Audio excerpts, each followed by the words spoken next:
अस्सलाम वालेकुम स्टूडेंट्स, कैसे हैं आप सब। उम्मीद करती हूँ खैरियत से होंगे। आज हम पढ़ेंगे 7 क्लास की उर्दू का सबक नंबर 15, जिसका नाम है करप्शन और उसका खात्मा। सबसे पहले अल्फाज तलफ़ुज़ करेंगे। बदउनवानी, तंजीम, खयानत, हकीकत, मुतबादिल, फितरत, रुझानात, बेहतरीन।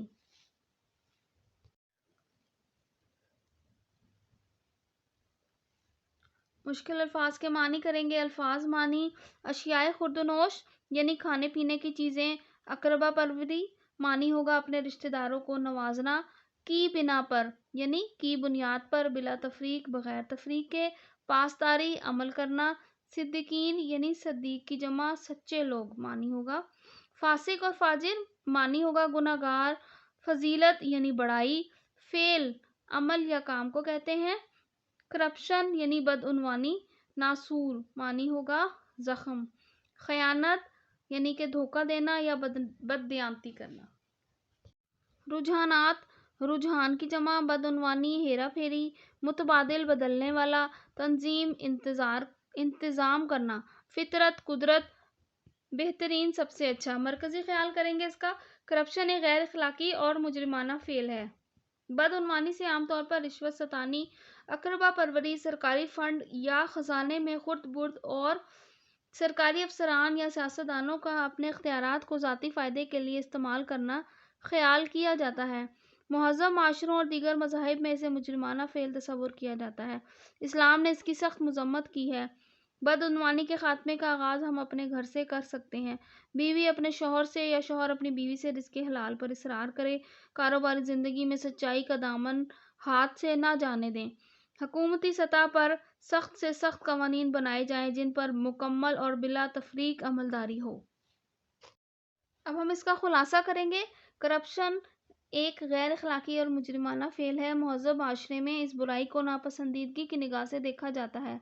बदउनवानी से आमतौर पर रिश्वत सतानी, अकरबा परवरी, सरकारी फंड्स या खजाने में खुर्द बुर्द और सरकारी अफसरान या सियासतदानों का अपने इख्तियारात को ज़ाती फ़ायदे के लिए इस्तेमाल करना ख्याल किया जाता है। नाप तोल में कमी, धोखा दही, खयानत, झूठ बोलकर या कसम उठाकर माल बेचना, भत्ताखोरी, जालसाजी, स्मगलिंग, कामचोरी, वादा खिलाफी तिजारत या कारोबार में अखलाकी और कानूनी असूलों को नज़रअंदाज करते हुए बेईमानी और नाजायज़ मुनाफे से माल बनाना बदउनवानी में शुमार होते हैं। महज़ब माशरों और दीगर मज़ाहिब में इसे मुजरिमाना फ़ेल तस्वुर किया जाता है। इस्लाम ने इसकी सख्त मज़म्मत की है।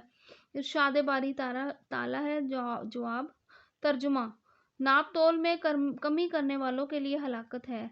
जब वो लोगों से खुद नाप कर लेते हैं तो पूरा लेते हैं, और जब वो उन्हें नाप या तोल कर देते हैं तो कम कर देते हैं। क्या ये लोग यकीन नहीं रखते? बेशक वो मरने के बाद उठाए जाएंगे इस बड़े दिन के लिए, जिस दिन सब लोग तमाम जहानों के रब के सामने खड़े होंगे। तिजारत हलाल रोज़ी कमाने का बेहतरीन ज़रिया है। हज़ूर ख़ातमुन नबीय्यीन सल्लल्लाहु अलैहि व अला आलिहि व अस्हाबिहि वसल्लम ने इरशाद फरमाया, सच्चा और अमानतदार ताजिर क़यामत के दिन अनबिया, सिद्दीकीन और शुहदा के साथ होगा। अल्लाह ताला ने नाप तोल में कमी करने वालों को सख्त तनबीह की है। क़यामत के दिन अल्लाह ताला जो तमाम जहानों का मालिक, राज़िक, नियतों से वाकिफ़ और इंसाफ करने वाला है, सबको उनके अच्छे या बुरे अमाल का बदला देगा। इज्तिमाई शऊर और कोशिशों के बगैर माशरती बुराइयों से छुटकारा पाना नामुमकिन होता है। इस हवाले से असातिज़ा कराम और उलमाए दीन का किरदार ख़ास अहमियत का हामिल है।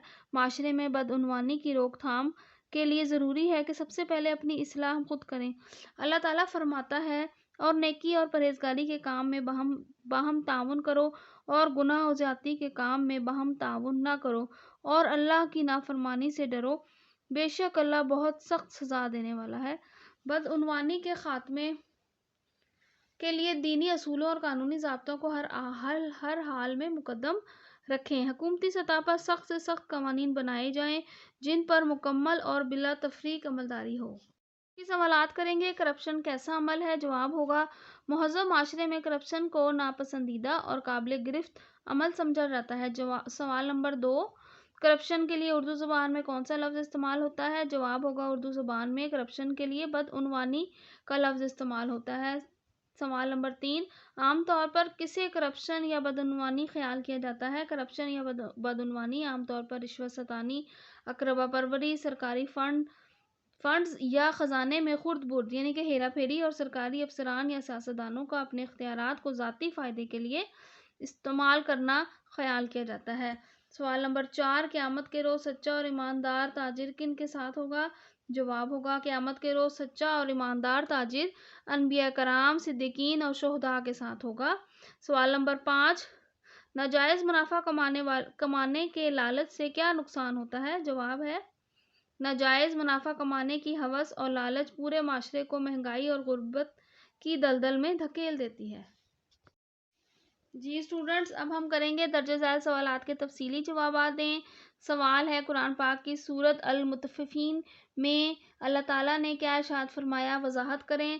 اس سورت میں ارشاد باری تعالیٰ ہے، ترجمہ ناپ تول میں کمی کرنے والوں کے لیے ہلاکت ہے۔ جب وہ لوگوں سے خود ناپ کر لیتے ہیں تو پورا کر لیتے ہیں، اور جب وہ انہیں ناپ یا تول کر دیتے ہیں تو کم کر دیتے ہیں۔ کیا یہ لوگ یقین نہیں رکھتے؟ بے شک وہ مرنے کے بعد اٹھائے جائیں گے اس بڑے دن کے لیے جس دن سب لوگ تمام جہانوں کے رب کے سامنے کھڑے ہوں گے۔ تجارت حلال روزی کمانے کا بہترین ذریعہ ہے، لیکن اس کے لیے ضروری ہے کہ یہ کام اخلاقی اصولوں کے تحت صاف ستھرے انداز میں اور ملکی قوانین کی پاسداری کرتے ہوئے انجام دیا جائے۔ اگلا سوال ہے بدعنوانی کا خاتمہ کیسے ممکن ہے؟ جواب ہے تجارتی یا کاروباری خیانت اور ایسی طرز کے دوسرے عوامل کی روک تھام اور خاتمے کے لیے سب کو مل کر کام کرنے کی ضرورت ہے۔ بدعنوانی یا ایسے ہی دیگر معاشرتی معاملات کی بے یقینی یا سدباب یعنی خاتمہ میں اجتماعی کوششوں کو خاص دخل حاصل ہوتا ہے۔ اجتماعی شعور اور کوششوں کے بغیر معاشرتی برائیوں سے چھٹکارا پانا ناممکن نہیں ہوتا۔ اس حوالے سے والدین، طلباء، اساتذہ کرام اور علماء دین کا کردار خاص اہمیت کا حامل ہے۔ اس کے بعد درست جواب پر نشان لگائیں۔ کرپشن لفظ ہے انگریزی زبان کا۔ آگے ہے بدعنوانی سے عموماً ہمارے یہاں کیا مراد لیا جاتا ہے؟ تو بدعنوانی سے ہم مراد لیتے ہیں بددیانتی۔ اگلا ہے قیامت کے روز انبیاء، صدیقین اور شہداء کے ساتھ ہوں گے سچا اور ایماندار تاجر۔ معاشرے میں بددیانتی، بدنیتی اور معمولی غرض کے لیے سہارا لیا جاتا ہے۔ درست جواب ہوگا دلیل کا۔ بدعنوانی کے خاتمے کا آغاز کر سکتے ہیں ہم، جو درست ہوگا اپنے گھر سے۔ اس کے بعد خالی جگہ پر کریں۔ در حقیقت بدعنوانی کا دائرہ کار اس سے کہیں زیادہ وسیع ہے۔ تجارت حلال کمانے کا بہترین ذریعہ ہے۔ بہترین تجارت کے لیے اسلام کے سنہری اصولوں پر عمل پیرا ہو۔ قسمیں کھا کر یا جھوٹی تعریف کر کے مال نہ بیچے۔ حکومتی سطح پر سخت سے سخت قوانین بنائے جائیں۔ اللہ تعالیٰ ملک پاکستان کو ہر برائی سے محفوظ رکھے، آمین۔ 5 جملے کریں گے۔ پہلا لفظ ہے سنگین، اس کا لہجہ بڑا سنگین تھا۔ مہذب قومیں ترقی کرتی ہیں۔ عمل پیرا، سچائی پر عمل پیرا ہونا چاہیے۔ راسخ، اس کی بات دل میں راسخ ہو گئی۔ داد رسی، آپ میری داد رسی فرمائیں۔